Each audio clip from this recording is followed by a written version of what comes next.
चलो,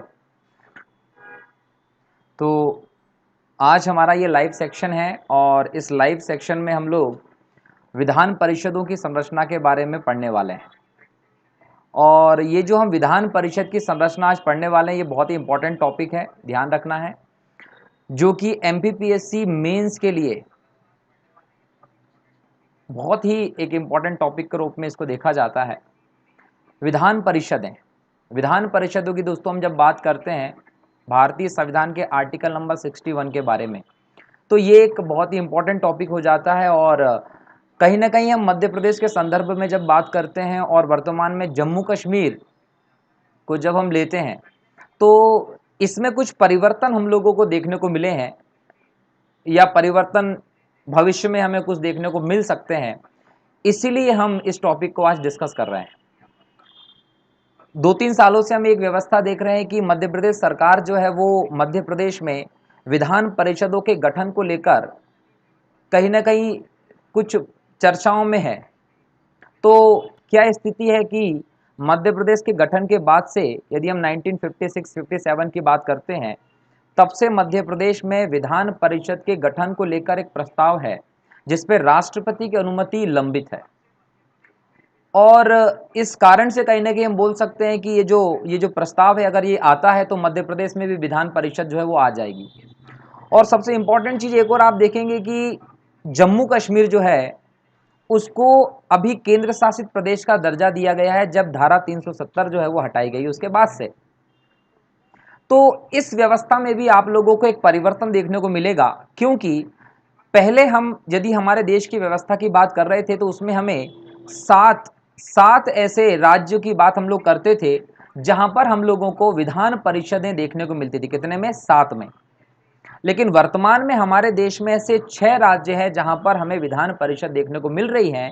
इसका मतलब यह है कि जम्मू कश्मीर जो है वहां से इस व्यवस्था को हटा दिया गया है फिलहाल, क्योंकि अब वो एक केंद्र शासित प्रदेश है, जम्मू अलग है और लद्दाख का सेक्शन अलग कर दिया गया है, जिस वजह से यहाँ पर ये व्यवस्था भी नहीं है। इन फ्यूचर जैसे ही जम्मू कश्मीर को वापस एक राज्य के रूप में अगर बहाल किया जाता है तो हो सकता है कि ये व्यवस्था हमें देखने को मिले। दोस्तों, इसी संदर्भ में हम इस टॉपिक को पूरा डिस्कस करने वाले हैं। चर्चा करते हैं इस टॉपिक के बारे में कि इसके अंतर्गत हमें क्या क्या चीजें पढ़ना है। ठीक है, तो सबसे पहले हम इस टॉपिक पे यदि बात कर रहे हैं तो कुछ व्यवस्थाओं को देखते हैं कि भारतीय संविधान जो है उसमें हमें संघात्मक व्यवस्था का एक प्रारूप देखने को मिलता है कि संविधान जो है उसने संघात्मक व्यवस्था हमारे यहाँ पर मौजूद है। जब संघात्मक व्यवस्था की बात करते हैं दोस्तों, तो यहाँ याद रखना है कि संविधान जो है इसने जो शक्तियां हैं वो 2 भागों में विभाजित की हुई हैं, एक केंद्र में और एक राज्यों को, प्रांतों को। तो केंद्र और प्रांत हमारे यहाँ पर दोनों अलग अलग शक्तियां प्राप्त हैं संविधान के द्वारा। केंद्र की यदि हम बात करते हैं तो केंद्र में दोस्तों हमें संसद दिखाई पड़ती है, क्योंकि हमारे देश में संसदीय शासन प्रणाली है। और जब हम संसद की बात करते हैं तो हमें यहाँ पर द्विसदनात्मक व्यवस्था दिखती है। द्विसदनात्मक का मतलब एक तरफ आपको लोकसभा मिलेगी और दूसरी तरफ हम राज्यसभा को देखते हैं। ठीक है, और संसदीय शासन व्यवस्था में जब हमारे देश की संसद की बात करते हैं तो यहाँ पर हमें राष्ट्रपति जो है वो दिखाई पड़ता है, जो संसद का एक अभिन्न अंग है। तो जो संसद है द्विसदनात्मक है, लोकसभा है, राज्यसभा है, राष्ट्रपति है, इन तीनों से मिलकर संसद बनती है। तो क्या प्रांतों में भी ऐसी कोई व्यवस्था होगी? तो प्रांतों में इसे देखना आवश्यक पड़ जाता है। तो जब प्रांतों की बात करते हैं दोस्तों, तो प्रांतों के संदर्भ में भारतीय संविधान के आर्टिकल नंबर 168 याद रखेंगे, भाग 6 के, संविधान के भाग 6 के आर्टिकल नंबर 168 जो है उसमें इस प्रकार की व्यवस्था है। क्या याद रखेंगे? आर्टिकल नंबर 168 भाग 6, जिसमें हमें राज्य के विधानमंडल की व्यवस्था देखने को मिलती है।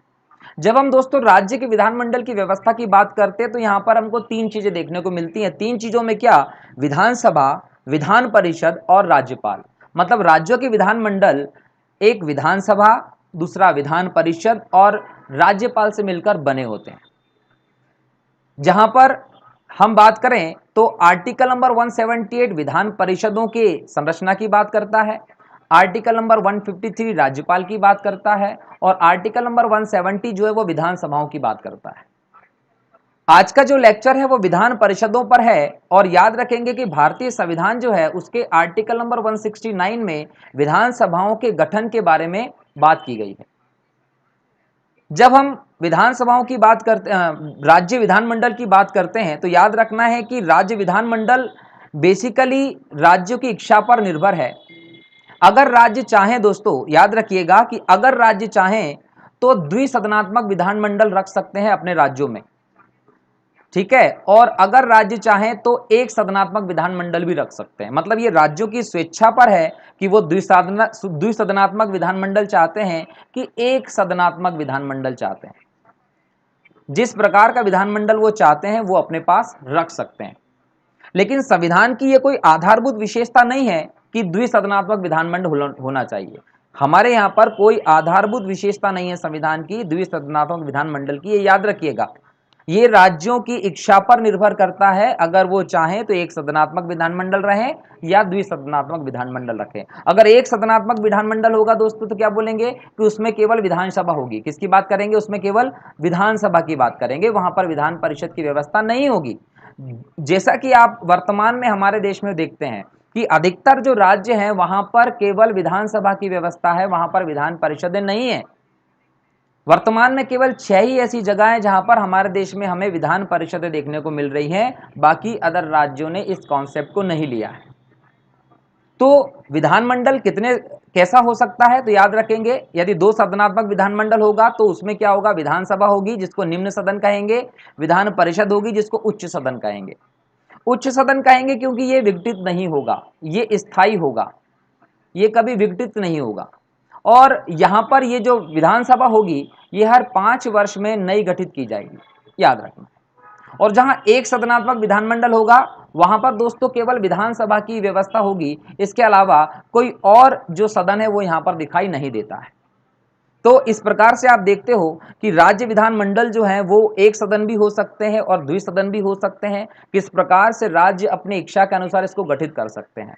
लेकिन जब हम बात करते हैं कि यदि हमें द्विसदनात्मक विधानमंडल करना है तो हमें विधान परिषद जो होती है उसका गठन करना पड़ेगा। और जब हम विधान परिषद का गठन करेंगे तो उसके लिए हमें क्या करना पड़ेगा? तो याद रखेंगे कि जो भारतीय संविधान है, भारतीय संविधान के आर्टिकल नंबर 169 में विधान परिषद के गठन का प्रावधान किया गया है और यहां पर इसकी कुछ शर्तें हैं, कुछ बातों को यहां पर फॉलो करना पड़ेगा। जैसे क्या? सबसे पहली बात कि जो भी राज्य अपने यहां पर विधानसभा के साथ साथ विधान परिषद जैसी संरचना चाहता है तो वहां पर ध्यान रखिएगा कि विधान परिषद की संरचना के लिए उसे अपने विधानसभा के कुल सदस्यों के 2/3 से, याद रखेंगे क्या? विधानसभा के कुल सदस्यों के 2/3 के बहुमत से संकल्प पास करना पड़ेगा। तब जाकर आप पहला स्टेप रखेंगे विधान परिषद के गठन के लिए। जब विधान परिषद के गठन के लिए आप ये संकल्प पारित कर देगी वो विधानसभा, तो फिर यहां पर बात किसके पाले में आएगी? संसद के पाले में। यहां पर संसद के पास वो प्रस्ताव पहुंचेगा, संसद के दोनों सदन, याद रखें संसद के दोनों सदन जब इस प्रस्ताव को पास कर देते हैं, एक अधिनियम पारित कर देते हैं इस पर, तो उस राज्य में विधान परिषद का गठन होने की राह और आगे साफ हो जाएगी। यहां पर जो संसद है आपकी वो साधारण बहुमत से इस प्रस्ताव को पास करती है, याद रखेंगे ये प्रीलिम्स में इस प्रकार के प्रश्न पूछेगा। तो साधारण बहुमत से पास करती है जो भी संसद है वो। और जब संसद इसको साधारण बहुमत से पास करेगी तो यहां पर इंपॉर्टेंट ये हो जाता है कि आर्टिकल नंबर 368 के तहत जो ये संविधान संशोधन मानने की बात होती है वो संविधान संशोधन नहीं माना जाता है, ठीक है। तो याद रखिएगा कि संसद के दोनों सदन साधारण बहुमत से इसको पास करते हैं और जिस भी राज्य में विधान परिषद लाना है उसका संबंधित राज्य जो होगा वो 2/3 के बहुमत से संकल्प पारित करता है विधान परिषद के गठन के लिए। जब ये दोनों जगह से अगर ये प्रस्ताव पास होकर निकलता है तो दोस्तों उसके बाद याद रखिएगा कि राष्ट्रपति के पास ये प्रस्ताव हस्ताक्षर के लिए जाता है। किसके पास जाता है? राष्ट्रपति के पास। और जब राष्ट्रपति के पास हस्ताक्षर के लिए प्रस्ताव पहुंचेगा तो उसके हस्ताक्षर के बाद ही विधान परिषदों का गठन किसी भी राज्य में हो सकता है। मतलब जब भी आपसे क्वेश्चन पूछा जाता है कि किसी भी राज्य में विधान परिषद का गठन कैसे होगा, तो बताना होगा कि आर्टिकल नंबर 169 के तहत किसी भी राज्य में विधान परिषद का गठन किया जा सकता है, जिसके लिए पहले संबंधित राज्य की विधानसभा के कुल सदस्यों के 2/3 के बहुमत से संकल्प पारित करना पड़ेगा। फिर संसद के दोनों सदन जो रहेंगे वो साधारण बहुमत से एक संकल्प पारित करेंगे, और फिर राष्ट्रपति के हस्ताक्षर के बाद ही जो आपका विधान परिषद है वो गठित हो पाएगी। ठीक है, चलिए अब इसके गठन में थोड़ी सी और आगे की बातें जरा देखते हैं अगली स्लाइड के माध्यम से, कि जो विधान परिषद है आपकी, इसमें आप सदस्यों की बात करेंगे। अभी आपने विधान परिषद का गठन तो कर लिया। जब आपने विधान परिषद का गठन किया तो यहां पर विधान परिषद के गठन के बाद जरूरी यह है कि इसके सदस्य कितने होने चाहिए। तो जब आप विधान सभा और विधान परिषद की संरचना की बात करते हैं, विशेष तौर पर जब विधान परिषद की संरचना की बात करते हैं, तो यहां पर संविधान में स्पष्ट कहा है कि विधान परिषद में जो सदस्य होंगे वो उस राज्य की विधान सभा के सदस्यों की कुल संख्या का 1/3 से ज्यादा नहीं होगा। जैसे मध्य प्रदेश है, अगर मध्य प्रदेश सरकार कोई भी विधान परिषद बनाने का प्रस्ताव ले आती है, उसको पास करवाने के लिए और कदम उठाती है, तो यहां पर क्या याद रखना, 230 जो है इसका आपको 1/3 सदस्य जो रहेंगे, इससे ज्यादा आप सदस्य नहीं रख सकते। और ये जो सदस्य होंगे ये 40 से कम भी नहीं होंगे। मतलब मैक्सिमम भी डिसाइड किया हुआ है और मिनिमम भी डिसाइड किया हुआ है। मैक्सिमम कितने नहीं हो सकते, मैक्सिमम मतलब कितने ज्यादा नहीं हो सकते, 1/3 से ज्यादा नहीं हो सकते, और कम से कम कितने होने चाहिए, 40 तो होना ही चाहिए। इस प्रकार की व्यवस्था जो है वो विधान परिषदों के लिए की गई है। अब ये पता चल गया कि भाई 40 सदस्य कम से कम चाहिए, अधिकतम 1/3 सदस्य होने चाहिए, इससे ज्यादा नहीं होने चाहिए। जब हम बात करते हैं तो फिर ये भी देखना होगा कि ये जो विधान परिषद है इसमें सदस्यों का जो चुनाव होता है वो कैसे होता है। तो यहां देखते हैं कि जो विधान परिषद में सदस्यों का चुनाव होता है वो पर्टिकुलर एक जगह से नहीं होता, इसमें जगह जगह से सदस्यों को लिया जाता है। थोड़े से सदस्य कहीं और से, थोड़े से सदस्य कहीं और से, थोड़े से सदस्य कहीं और से, तो अलग अलग जगह से सदस्यों का यहां पर चुनाव होता है। जैसे जो टोटल सदस्य होंगे उसके 1/3 सदस्य, याद रखना है कि जो टोटल सदस्य होंगे उसके 1/3 सदस्य जो होते हैं वो राज्य की विधानसभा से लिए जाते हैं। क्लियर। उसके बाद जो बच्चे उसमें से 1/3 सदस्य जो होंगे वो एक विशेष निर्वाचक मंडल द्वारा निर्वाचित होते हैं। जब उस विशेष निर्वाचक मंडल की आप लोग बात करते हैं तो यहां पर उसके अंतर्गत शामिल होता है नगर पालिकाएं, जिला बोर्ड और स्थानीय प्राधिकारी जो भी होते हैं उसके द्वारा इन सदस्यों का इलेक्शन किया जाता है। अब 1/3 जब आपने ले लिया तो अब इसके अलावा जो शेष सदस्य बचते हैं उनके लिए क्या करना होगा, तो याद रखिए उनके लिए फिर व्यवस्था है। जो अतिरिक्त सदस्य बचते हैं उनमें से 1/12 1/12 सदस्यों को निर्वाचित शिक्षकों द्वारा, याद रखेंगे किसके द्वारा, शिक्षकों द्वारा निर्वाचक मंडल जो बनेगा उसके द्वारा इनको चुना जाएगा। फिर जो बचेंगे उनका 1/12 सदस्य को आप पंजीकृत स्थानक, जो स्थानक होते हैं, स्नातक किए हुए लोग होते हैं, उनके द्वारा बने निर्वाचन मंडल के द्वारा चुना जाएगा। 1/12 आपने अलग ले लिया। अब जो शेष बचेंगे 1/6 मेंबर, वो 1/6 मेंबर जो होते हैं वो राज्यपाल द्वारा मनोनीत किए जाते हैं। 1/6 मेंबर कौन मनोनीत करेगा, तो याद रखना है कि 1/6 मेंबर जो बच जाते हैं वो राज्यपाल द्वारा मनोनीत किए जाते हैं। किसके द्वारा मनोनीत किए जाते हैं, राज्यपाल के द्वारा मनोनीत किए जाते हैं। तो आपसे अगर क्वेश्चन पर्टिकुलर पूछा जाएगा कि किसी भी राज्य की विधान परिषद को बनाने के लिए, उसके सदस्यों के चुनाव के लिए विधान परिषद से कितने सदस्य लिए जाते हैं, तो आप क्या बोलेंगे, 1/3। फिर पूछा जाएगा कि राज्यपाल के द्वारा किसी भी विधान परिषद में कितने सदस्य लिए जाते हैं, तो 1/6 सदस्यों को राज्यपाल मनोनीत करता है। एक क्वेश्चन ऐसा भी पूछा जाता है कि किसी भी विधानसभा में या किसी भी विधान परिषद में, याद से सुनना है कि किसी भी विधान परिषद में कौन से जो लोग हैं वो सदस्यों को चुनने का काम नहीं करते या कहां से सदस्यों का चुनाव नहीं होता, तो आप लोगों को याद रख लेना है कि नगर पालिकाओं के सदस्य भी शामिल होते हैं, जिला बोर्डों के सदस्य भी शामिल होते हैं, विधानसभाओं के सदस्य जो होते हैं वो भी इसके लिए काम करते हैं, शिक्षक जो होते हैं वो भी काम करते हैं, स्नातक स्तर के लोग जो होते हैं पंजीकृत वो भी काम करते हैं, और राज्यपाल भी चुनता है। इसके अलावा कुछ हो जाए तो वो नहीं। तो ये आप लोगों को यहां ध्यान रखना है। तो इस प्रकार से हमने देखा कि भाई विधान परिषद के सदस्य कितने हो सकते हैं और इनका इलेक्शन कैसे होता है।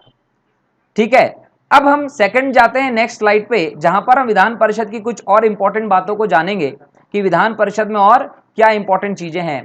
तो अगली स्लाइड में इसके कार्यकाल की बात होती है कि जब भी कोई विधान परिषद आएगी तो उसका कार्यकाल कितना होगा या सदस्यों का कार्यकाल कितना होगा, तो ये एक इंपॉर्टेंट प्रश्न हो जाता है। तो यहां याद रखेंगे कि ये एक स्थायी सदन है। जिस प्रकार से केंद्र में राज्यसभा एक स्थायी सदन है, ठीक उसी प्रकार से राज्यों में अगर विधान परिषद है तो वो एक स्थायी सदन है जिसका कभी विघटन नहीं होता है। याद रखेंगे ये स्थायी सदन, इसका कभी विघटन नहीं हो सकता। इसमें क्या होता है कि जो सदस्य होते हैं उनकी जो अवधि होती है वो 6 वर्ष की होती है, बरोबर। हर 6 वर्ष के लिए आप सदस्यों को वहां पर चुनाव करते हैं।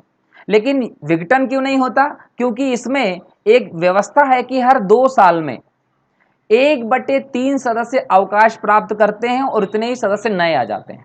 मतलब 1/3 गए और 1/3 वापिस नए आ गए। हर 2 वर्ष में ये व्यवस्था होती है। इसीलिए हम बोल सकते हैं कि ये कभी विघटित नहीं होता, हमेशा चलने वाला सदन है, भंग नहीं होता है, स्थायी सदन है। ठीक है। दूसरी बात कि अगर हमें इस विधान परिषद की बैठक करनी है तो यह भी याद रखें कि बैठक करने के लिए कुछ न्यूनतम सदस्यों की आवश्यकता होनी चाहिए। मतलब कि न्यूनतम सदस्य जो है यहां पर मौजूद हो तभी बैठक हो पाएगी।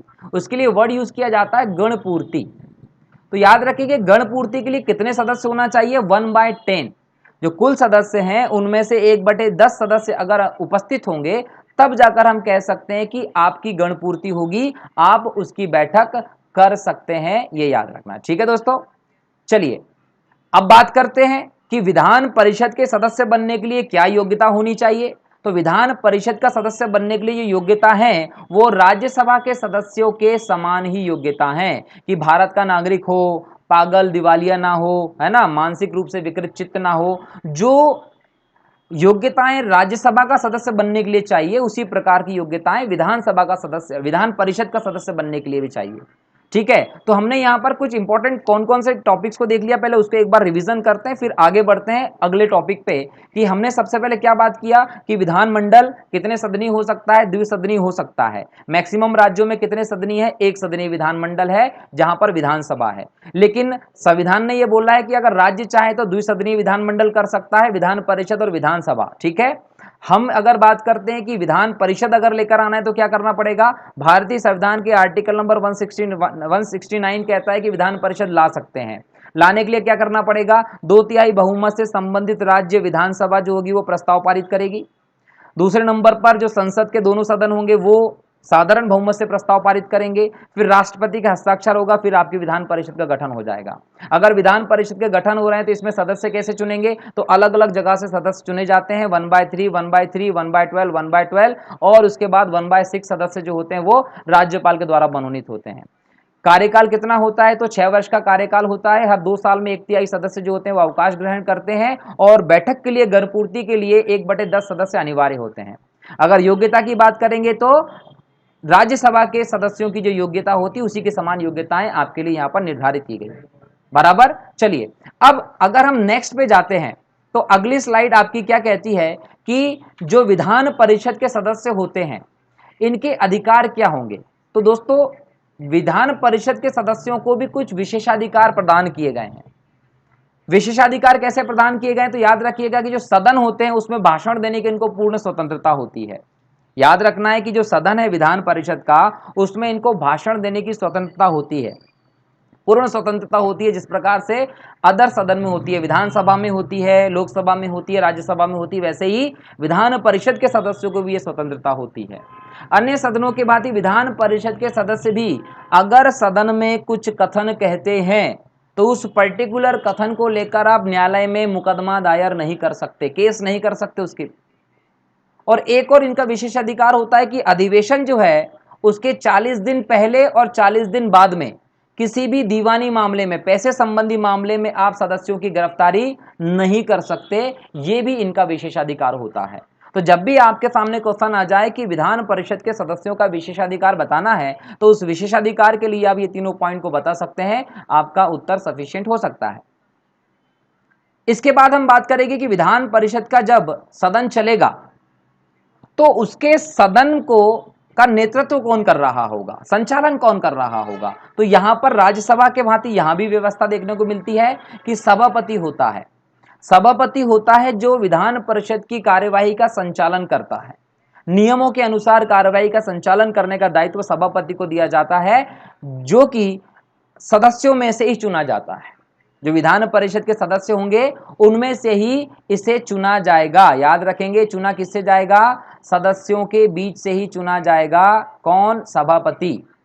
और इसी प्रकार से उपसभापति को भी चुना जाता है सदस्यों के बीच से ही।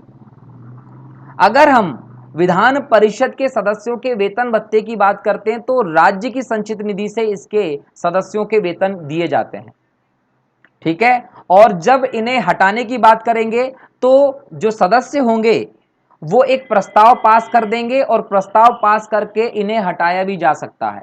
जिस प्रकार से राज्यसभा की व्यवस्था ठीक वैसी व्यवस्था है। लेकिन याद रखेंगे कि जब राज्यसभा की बात करते हैं तो वहां का सभापति राष्ट्रपति होता है, ठीक है। उपराष्ट्रपति होता है वहां का सदस्य। कौन होता है भाई, उपराष्ट्रपति। जो विधान परिषद है उसका सभापति वही लोगों के बीच में से चुना जाएगा, लेकिन जो राज्यसभा है उसका सभापति उपराष्ट्रपति होता है। तो याद रखिएगा कि ये इसमें एक परिवर्तन है।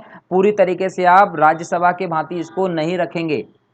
जब राज्यसभा के सभापति की बात करेंगे तो वहां उपराष्ट्रपति होगा, जिसका एक निर्वाचन मंडल होगा जिसमें संसद के सभी सदस्य शामिल होंगे और उपराष्ट्रपति का चुनाव करेंगे। लेकिन यहां विधान परिषद का जो सभापति होगा वो सदस्यों में से ही एक को चुन लिया जाएगा। उपसभापति भी सदस्यों में से ही एक को चुन लिया जाएगा, ठीक है। और इन्हें सदस्य ही प्रस्ताव पास करके हटा सकते हैं। क्लियर। तो ये इसके सभापति की बात थी। अब बात करते हैं विधान परिषदों की बैठकों की। तो याद रखिएगा कि विधान परिषद का जो सदन होता है उसकी जो बैठक होती है वो राज्यपाल जो होगा उसके द्वारा बुलाई जाती है। कौन बुलाएगा, राज्यपाल विधान परिषद की जो बैठक होगी वो बुलाएगा। और यह भी कहा गया है कि वर्ष में 2 बार ये बैठक अनिवार्यता होना चाहिए और एक बैठक और दूसरी बैठक के बीच में 6 माह से ज्यादा का अंतर भी नहीं होना चाहिए। याद रखें कि जो बैठकें होंगी वो कितनी होंगी, साल में कम से कम 2 अनिवार्य हैं और 2 बैठकों में पहली बैठक और दूसरी बैठक के बीच में 6 महीने से ज्यादा का अंतर नहीं होना चाहिए। ये भी हमारा संविधान कहता है। विधान परिषदों के संदर्भ में आप लोगों को ध्यान रखना है, ठीक है।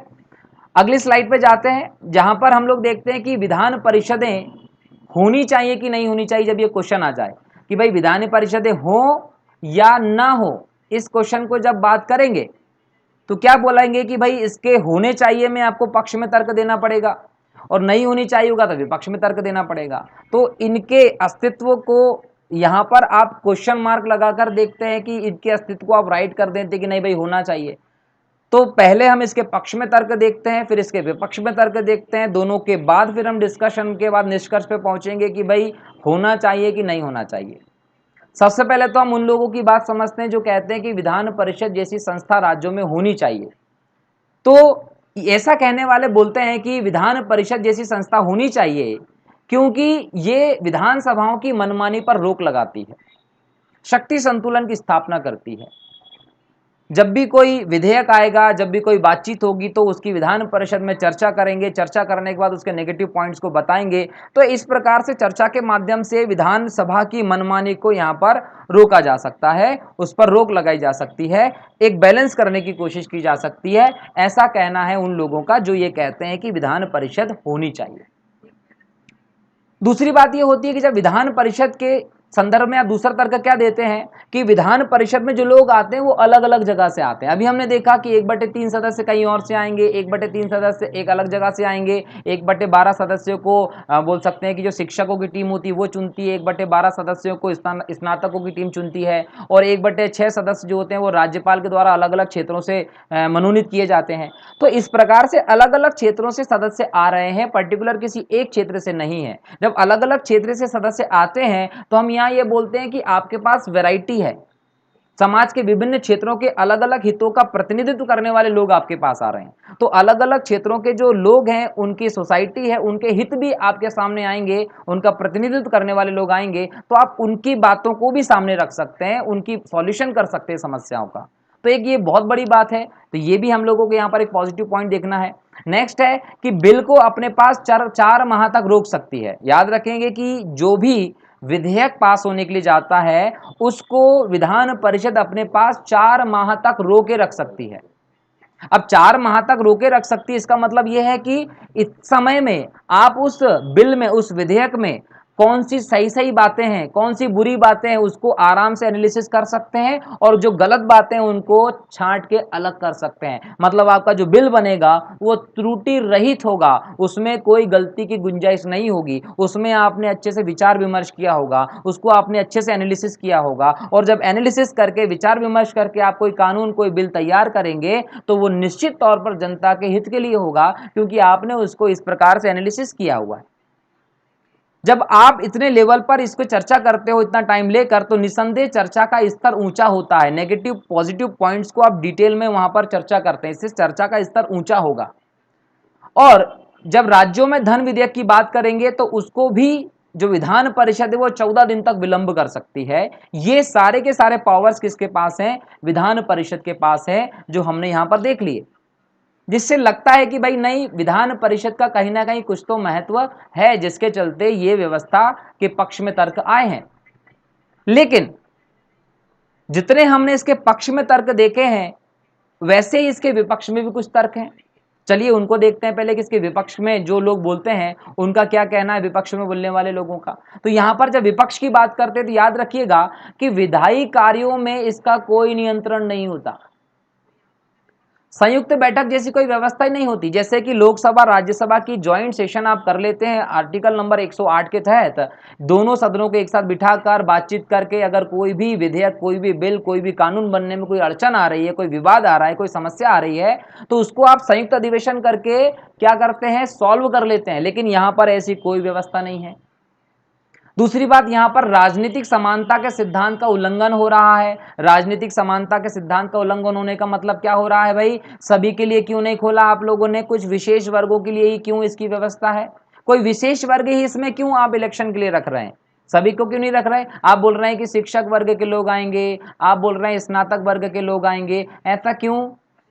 तो कहीं ना कहीं यहां पर राजनीतिक समानता के सिद्धांत का उल्लंघन हो रहा है, क्यों बाकी लोग नहीं चुन सकते? दूसरी बात, कभी कभी ऐसा होता है कि कुछ बिल आपके लिए बहुत अर्जेंट होते हैं जिसको आपको कम समय में पास करना होता है, और ऐसे में अगर विधान परिषद 4 महीने का विलंब कर रही है, दैट मीन्स कि आप बिल की प्रक्रिया में अनावश्यक विलंब कर रहे हैं। कुछ महत्वपूर्ण कानून जो आप इजीली पास कर सकते हैं उसमें आप अनावश्यक देरी कर रहे हैं, तो ये एक प्रॉब्लम है। और इसकी सबसे बड़ी जो दोस्तों बुराई की जाती है, वो बुराई सबसे बड़ी इस आधार पर की जाती है कि इसका अस्तित्व विधानसभा की इच्छा पर निर्भर है। मतलब विधानसभा का जिस दिन मूड बनेगा वो एक प्रस्ताव पारित कर देगी और प्रस्ताव करके बोलेगी खटो, मतलब विधान परिषद खत्म। तो ये पूरी तरीके से विधानसभा की इच्छा पर निर्भर करती है। अगर विधानसभा की इच्छा पर निर्भर कर रही है, दैट मीन्स कि कहीं ना कहीं एक बहुत बड़ी कमजोर व्यवस्था है। जिस दिन अपने फायदे की बात लगेगी, जिस दिन अपने लिए एक रोड़ा इसको माना जाएगा, उस दिन जो विधानसभा होगी वो एक प्रस्ताव पारित के लिए आएगी और कहीं ना कहीं इसको हटाने की बात कर लेगी। तो ये अनिश्चित है ना, ये निश्चित नहीं है कि इसका अस्तित्व कब तक है, विधानसभा पर निर्भर है पूरी तरीके से। इसके बाद हम बात करें कि ये अविश्वास प्रस्ताव की व्यवस्था नहीं है, इसमें अविश्वास प्रस्ताव जैसी कोई व्यवस्था नहीं है, ये भी एक इंपॉर्टेंट बात है। और जब हम सिलेक्टिव लोगों को ही भेजने की बात कर रहे हैं तो यहां पर ये राजनीतिक हित पूर्ति करने की कहीं ना कहीं संस्था बन जाती है कि ये आपको डेमोक्रेटिक नहीं दिखती, प्रजातंत्रीय नहीं दिखती। यहां पर जो सत्ताधारी दल होते हैं वो अपने पसंदीदा लोगों को छांट छांट के इसमें भेज देते हैं कि भाई ये योग्य होगा, लो इसको, अपने पहचान वाले को, अपने पसंदीदा लोगों को इसमें भेज देते हैं, जिसके कारण कहीं ना कहीं बोल सकते हैं कि सभी को एक समान रूप से नहीं देखा जाता है, एक भेदभाव होता है। सत्ताधारी दल अपने मोटिव को, अपने उद्देश्यों को, अपने हितों को पूरा करने के लिए एक प्रकार से भेदभावपूर्ण यहां पर सिलेक्शन करते हैं, अपने पसंदीदा लोगों को इसमें भेज देते हैं। तो ये भी एक इसका नेगेटिव पॉइंट है। और दूसरी बात यह है दोस्तों कि जितने आपने इसमें ये सारे विपक्षी तर्क देखे, उसके बाद आप ये बोल सकते हो कि अगर आपने न्यूनतम से न्यूनतम अगर इसमें 40 मेंबर को भी लिया है, कितने मेंबर को, अगर 40 मेंबर को भी लिया है तो उनको सैलरी देना पड़ेगी कि नहीं देना पड़ेगी? और उनको सैलरी कहां से देंगे आप? राज्य की संचित निधि से। अगर राज्य की संचित निधि से आप उसको सैलरी देंगे तो काम इतना किया नहीं और सैलरी ज्यादा ले लिए। उस निधि का, उस फंड का आप किसी और इंपॉर्टेंट चीज के लिए यूज कर सकते हैं, लेकिन आपने ये इतनी बड़ी जो फंड रहेगा, निधि रहेगी, वो आप इनकी सैलरी में देंगे। तो ये एक अनावश्यक भार के रूप में देखा जाता है कि काम उतना लिया नहीं और पैसा आप इनको बरोबर सैलरी के तौर पर दे रहे हैं। तो एक भार होता है राज्य की संचित निधि पर। तो जब विपक्ष और पक्ष तर्कों पे आप देखते हो तो निसंदेह आपको क्लियरली दिख जाता है कि जो विधान परिषद होती है, इसकी तुलना में यदि हम बात करें, जो विधानसभा है वो मजबूत है। विधान परिषद कमजोर दिखाई पड़ती है, एक शक्तिहीन संस्था के तौर पे दिखाई पड़ती है। और चूंकि शक्तिहीन, प्रभावहीन भूमिका इसकी दिखती है, इसीलिए जो विशेषज्ञ होते हैं उसकी आलोचना करते हैं। और आलोचना करके इसको क्या कहते हैं? द्वितीय चैम्बर। इसकी तुलना सफेद हाथी से करते हैं कि ये एक सफेद हाथी है, एक खर्चीला सदन है। क्या कहते हैं इसकी, जब इसकी बोल सकते हैं कि इसकी आलोचना की जाती है तो क्या बोला जाता है कि एक खर्चीला सदन है, ये सफेद हाथी है, द्वितीय चैम्बर है, अनावश्यक भार वाला सदन है। इस प्रकार से इसकी आलोचनाएं की जाती हैं। तो इस प्रकार आप देखते हो कि जो विधान परिषद है उसके फायदे से ज्यादा नुकसान है। नुकसान मतलब एक भार के तौर पे से देखा जाता है। इसीलिए हमारे देश में केवल 6 राज्यों में ही इसकी व्यवस्था देखने को मिलती है, बाकी जगह पर नहीं मिलती। अब बात कर लेते हैं कि भाई जो 6 राज्य की हम बात कर रहे हैं वो कौन कौन से हैं, और राज्यसभा और विधान परिषद की तुलना भी करके देखते हैं कि अगर विधान परिषद हमको कमजोर दिख रही है, और हमने मैक्सिमम जगह पर तो ये बात की है कि विधान परिषद के भांति विधान राज्यसभा, विधान परिषद राज्यसभा एक जैसी ही बात की हम लोगों ने, तो क्या ये दोनों एक जैसी हैं? अगर दोनों एक जैसी है तो राज्यसभा को भी नहीं होना चाहिए, वो भी एक प्रकार से सफेद हाथी बोल देना चाहिए। लेकिन ऐसा नहीं है। जब दोनों की तुलना करते हैं तो राज्यसभा विधान परिषद की अपेक्षा एक महत्वपूर्ण सदन होता है। जरा वो पॉइंट्स देखते हैं जिसके आधार पर आप बोल सकते हैं राज्यसभा और विधान परिषद में राज्यसभा क्यों इंपॉर्टेंट है, क्यों आवश्यक है, क्यों अनिवार्य है। जब आप राज्यसभा की बात करते हैं तो इसका अस्तित्व अनिवार्य है, क्योंकि संविधान कहता है, आर्टिकल नंबर 79 क्लियर कहता है कि लोकसभा, राज्यसभा और राष्ट्रपति को मिलाकर आप बनाते हैं संसद। लेकिन राज्यों के विधानमंडल के संदर्भ में कहा गया है कि आप चाहें तो विधान परिषद का गठन कर सकते हैं और नहीं चाहें तो मत करो, मतलब इच्छा की बात है। और राज्यसभा अनिवार्य है, लाना ही पड़ेगा, संसद के लिए बहुत जरूरी है। विधान परिषद का अस्तित्व किस पर निर्भर करता है? ये विधानसभा पर निर्भर करता है, संसद पर निर्भर करता है। जो राज्यसभा होती है वो राष्ट्रपति और उपराष्ट्रपति के इलेक्शन में इंपॉर्टेंट रोल प्ले करती है। उपराष्ट्रपति के इलेक्शन में भी आपके राज्यसभा के सदस्य शामिल होते हैं और राष्ट्रपति के इलेक्शन में भी शामिल होते हैं, लेकिन विधान परिषद के सदस्य किसी के इलेक्शन में शामिल नहीं होता। अगर हम कोई इंपॉर्टेंट पदों पर अधिकारियों को हटाने की बात करते हैं तो उसमें संसद के दोनों सदनों की बात होती है कि संसद के दोनों सदनों को आप कहीं ना कहीं बोल सकते हैं कि बहुमत से पारित करेंगे। फॉर एग्जांपल अगर राष्ट्रपति को हटाना होगा तो क्या करते हैं? महाभियोग लाते हैं। संसद के किसी भी सदन में महाभियोग लाया जा सकता है 1/4 सदस्यों के हस्ताक्षर के बाद, और 2/3 से पास करेंगे, तब जाकर राष्ट्रपति को हटा पाएंगे। लेकिन विधान परिषद के संदर्भ में ऐसा कुछ नहीं, ये किसी की मुक्ति में भाग नहीं लेती। जब हम राज्यसभा की बात करते हैं तो राज्यसभा संविधान संशोधन में इंपॉर्टेंट भूमिका निभाती है। अगर आपको कॉन्स्टिट्यूशन में कोई अमेंडमेंट करना होता है तो उसमें राज्यसभा की एक महत्वपूर्ण भूमिका है, वहां से संशोधन पास होना अनिवार्य है। लेकिन राज्यों की विधानसभा और विधान परिषद की यदि हम बात करते हैं तो विधान परिषद में ऐसा कोई संशोधन विधेयक नहीं आता है। राज्यों में तो हम लाते नहीं संविधान संशोधन विधेयक। इसके बाद जब हम बात करते हैं राज्यसभा की, तो भारतीय संविधान के आर्टिकल नंबर 312 और आर्टिकल नंबर 249 ये क्या शक्ति देते हैं राज्यसभा को? आर्टिकल नंबर 312 कहता है कि अखिल भारतीय सेवाओं का गठन करने का अधिकार राज्यसभा का होगा, और आर्टिकल नंबर 249 कहता है कि जब भी कोई विशेष महत्व का मुद्दा हो, लोक महत्व का मुद्दा हो, राष्ट्रीय महत्व का मुद्दा हो, तो राज्यसभा चाहे तो एक प्रस्ताव पारित करके उसको केंद्र सूची में कानून बनाने के तहत मान सकती है कि इस पर केंद्र सरकार कानून बनाएगी। तो राज्य सूची के विषय पर अगर केंद्र सरकार को कानून बनाने के लिए आमंत्रण देना हो तो आर्टिकल नंबर 249 के तहत राज्यसभा कर सकती है, लेकिन विधान परिषद ऐसा कुछ भी नहीं कर सकती। जब हम धन विधेयक की बात करते हैं तो धन विधेयक जो होता है वो इसकी स्थिति में विधान परिषद और राज्यसभा दोनों ही हीन स्थिति में होती हैं। ठीक है। जब हम बात करते हैं नेक्स्ट में कि गैर वित्तीय विधानों के संदर्भ में, तो याद रखना कि यहां पर राज्यसभा के पास पर्याप्त शक्तियां हैं, लेकिन यहां पर विधान परिषद के पास उससे संबंधित भी कोई शक्तियां नहीं होती। कोई भी विधेयक कानून नहीं बन सकता जब तक कि आप राज्यसभा की सहमति नहीं दे सकते। ठीक है, यहां पर अनिवार्य है उसकी सहमति पाना। और लास्ट में आप बोलते हैं कि राज्यसभा का जो सभापति होता है वो उपराष्ट्रपति होता है, जबकि विधान परिषद का जो सभापति होता है वो सदस्यों में से कोई एक होता है, उसकी कोई इंपॉर्टेंस नहीं होती। तो आप देख रहे हैं कि विधान परिषद और राज्यसभा दोनों की जब आप तुलना करते हैं तो दोनों की तुलना में जो राज्यसभा है वो बहुत अनिवार्य है, उसकी प्रासंगिकता बहुत है। और अगर राज्यसभा नहीं होगा तो कहीं ना कहीं हम बोल सकते हैं कि पूरी व्यवस्था ही बदल जाना है। राज्यसभा एक अनिवार्य है, लेकिन विधान परिषदें राज्य की विधानसभा की इच्छा पर निर्भर करती हैं। देखें कौन कौन से राज्य हैं जहां पर विधान परिषदों की व्यवस्था है। तो याद रखिएगा कि वर्तमान में हमारे पूरे देश में केवल, याद रखेंगे कि वर्तमान में हमारे पूरे देश में केवल 6 राज्य ही ऐसे हैं जहां पर विधान परिषदें हैं। जम्मू कश्मीर में हुआ करती थी, लेकिन जम्मू कश्मीर का द्विभाजन हो गया, जम्मू कश्मीर अलग और लद्दाख अलग, ये दोनों केंद्र शासित प्रदेश बना दिए गए। यहां पर पहले मौजूद थी। तमिलनाडु की जो सरकार थी, इसने विधान परिषद गठित करने के लिए एक अधिनियम पारित किया था, लेकिन 2010 में जब नई सरकार आ गई तो उसने इसको वापस ले लिया, तो वहां भी नहीं बन पाई।